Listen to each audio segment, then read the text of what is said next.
আসসালামু আলাইকুম। আজ বানাবো ঝালঝাল লাউ পাতার ভর্তা।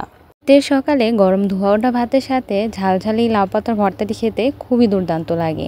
ভর্তাটি যদি বানানো হয় শিলপাটায় তাহলে তো কোনো কথাই নেই, সেই পাটায় ভাত মাখিয়ে খেতে কিন্তু আরও দুর্দান্ত লাগে। তো চলুন দেখি নিই কী করে মজাদার লাউ পাতার ভর্তাটি বানিয়ে নিয়েছি।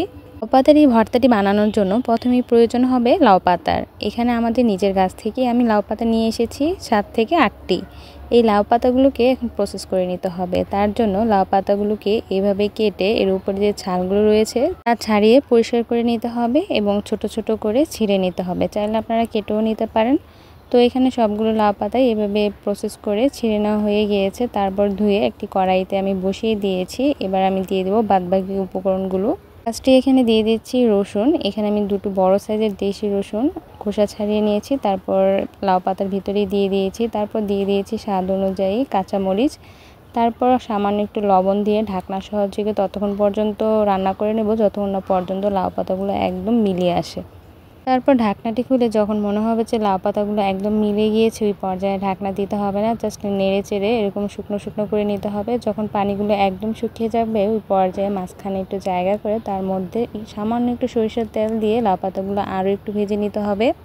পাতাগুলো এই সরিষার তেলে ভেজে নেওয়ার ফলে কিন্তু এই ভর্তাটির স্বাদ আরও অনেক অংশে বেড়ে যাবে। তো পাতাগুলো ভেজে নেওয়ার পর আমি একটি প্লেটে নামিয়ে নিচ্ছি। এবার সেই একই কড়াইতে আমি কয়েকটি শুকনো মরিচও ভেজে নেব। শুকনো এবং কাঁচামরিচ দুটি আমি ভর্তাতে ব্যবহার করব, চাইলে আপনারা যে কোনো একটিও ব্যবহার করতে পারেন। তো শুকনো মরিচগুলো ডালা হয়ে গিয়েছে।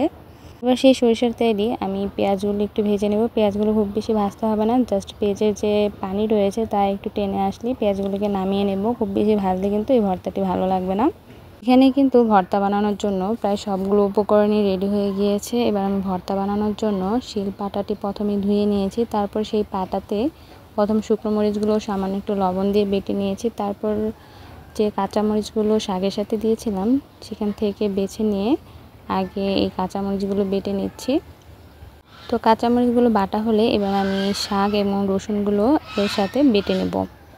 এখানে কিন্তু আমি পেঁয়াজগুলো প্রথমেই দিব না, কারণ পেঁয়াজগুলো খুব বেশি মিহি হয়ে গেলে কিন্তু ভর্তা খেতে একদমই ভালো লাগবে না। তাই সবগুলো উপকরণ একদম মিহি করে বাটা হলেই আমি পেঁয়াজগুলো ব্যবহার করব।